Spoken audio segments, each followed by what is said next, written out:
Want an 85K Azure job? This is part 2 of real AZ-900 questions you'll face on the exam. Let's get certified. Question 11. A company has just started using Azure. They have set up resources as part of their subscription. They want to get the current costs being incurred. They decide to use Azure Cost Management to get this information. Would this fulfill the requirement? Is Azure Cost Management the built-in service that shows current running costs at the subscription level for resources that are already deployed? This is asking if selecting that tool will display up-to-date accumulated spend for the subscription. Options: yes, B, no. Think of Azure Cost Management like a taximeter for the subscription that totals charges as services run and shows the current period spend. The cost analysis view opens at the chosen scope, like a subscription, and displays accumulated costs by default, with filters and groupings for resource, service, or tags. Correct answer: yes. Let's learn the concept. Microsoft Cost Management is designed to analyze, monitor, and optimize cloud costs, and it supports viewing costs at the subscription scope for resources already in use. Cost analysis in the Azure portal shows the current period's accumulated charges by default and lets users break down spend by resource, service, or tag for clarity. Therefore, selecting Azure Cost Management directly fulfills the requirement to view current costs for the subscription's resources. Question 12. A company is planning on moving some of their on-premise resources to Azure. They have to provide a business justification for moving to Azure. They have to classify expenses as part of the business justification. Which category would the following expense come under? This question is testing your knowledge about business expense categories. When companies plan to move to the cloud, they need to justify the costs to management. Part of this involves properly categorizing their current expenses. The question is asking specifically about cooling expenses. Think about the air conditioning needed to keep those server rooms nice and cool so the equipment doesn't overheat. Options: A, cooling expenses; B, primary expenditure; C, capital expenditure; D, secondary expenditure; E, operating expenditure. Let me paint you a picture. Imagine you have a small data center in your office building. Every single month, you get that electricity bill that includes the cost of running those big air conditioning units 24/7. Your servers would literally melt without proper cooling. This expense happens month after month, year after year. It's like paying your monthly phone bill or rent. Now think about this. Is cooling something you buy once and own forever, or is it an ongoing cost to keep your business running day to day? Correct answer: operating expenditure. Here's why this makes total sense.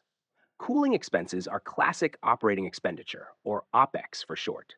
These are your day-to-day recurring costs that keep your business running smoothly. Think of it like this. Every month you pay to keep those servers cool, just like you pay your water and electricity bills at home. When you move to Azure, Microsoft takes care of all the cooling at their massive data centers. So you're essentially trading your monthly cooling bills for cloud service fees. That's one of the big selling points of cloud migration. Let me quickly explain why the other options don't fit. Capital expenditure would be buying the actual air conditioning equipment. That's a big, one-time purchase. Primary, secondary expenditure aren't standard business accounting terms you'd use for expense classification. The cooling expenses themselves are the cost we're categorizing, not a category option. This question is really testing whether you understand the difference between ongoing operational costs versus big equipment purchases. Question 13. A company is planning on hosting a set of resources in Azure. They want to protect their resources against DDoS attacks and also get real-time attack metrics. Which of the following should the company opt for? All right, let's break this down. This question is asking about DDoS protection in Azure. DDoS stands for Distributed Denial of Service, basically when bad actors flood your website or application with fake traffic to overwhelm it and make it crash. The company has two specific requirements here. They want protection, and they want real-time metrics to see what's happening during attacks. Pay attention to both requirements. The options are A, DDoS Protection Basic, DDoS Protection Standard; C, DDoS Protection Premium; D, DDoS Protection. Isolated. Think of DDoS protection like security systems for your house. Basic protection is like having standard door locks. It provides some security, but limited features. Now imagine you want not just protection, but also a security system that sends you real time alerts and shows you exactly who's trying to break in and when. That would require a more advanced security package, right? In Azure, there are different tiers of DDoS protection, each offering different levels of features and monitoring capabilities. The correct answer is DDoS Protection Standard. Exactly right. Here's why DDoS Protection Standard is the perfect fit for this scenario. DDoS Protection Standard gives you both things the company needs: enhanced protection against attacks and real time attack metrics with detailed telemetry. It's like upgrading from a basic security system to one with cameras, alerts, and a monitoring dashboard. Let me explain why the other options don't work. DDoS protection. Basic comes free with Azure, but it only provides basic protection without the detailed metrics and monitoring the company wants. DDoS protection, premium, and DDoS protection isolated aren't actual Azure service tiers. Microsoft only offers basic and standard. This is a common exam trick. They'll mention specific requirements like real time metrics to help you identify which service tier has those features.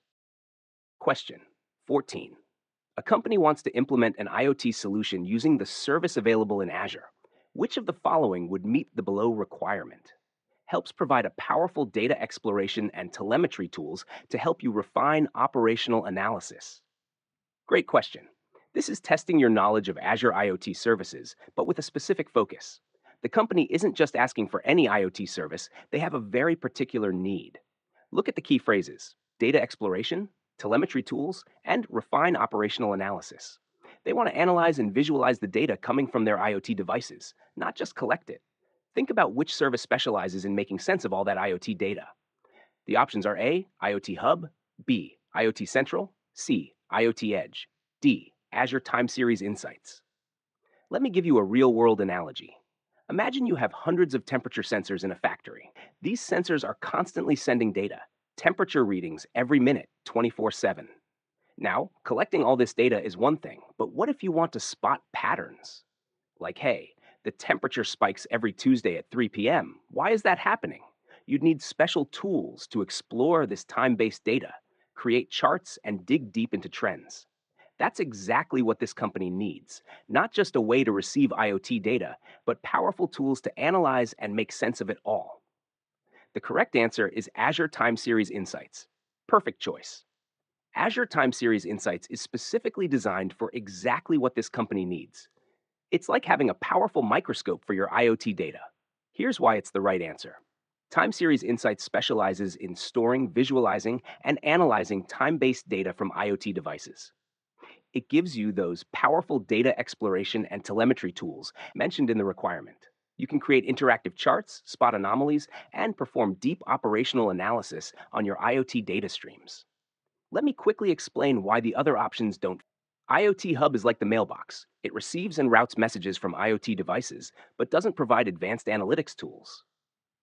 IoT Central is a complete IoT platform, but it's more about device management and basic dashboards, not deep data exploration. IoT Edge runs on your local devices to process data at the edge, but doesn't provide the cloud-based analytics tools described to yours. Question 15. A company wants to provision a solution with the following requirements. Provision a WordPress solution. Host the solution on a virtual machine.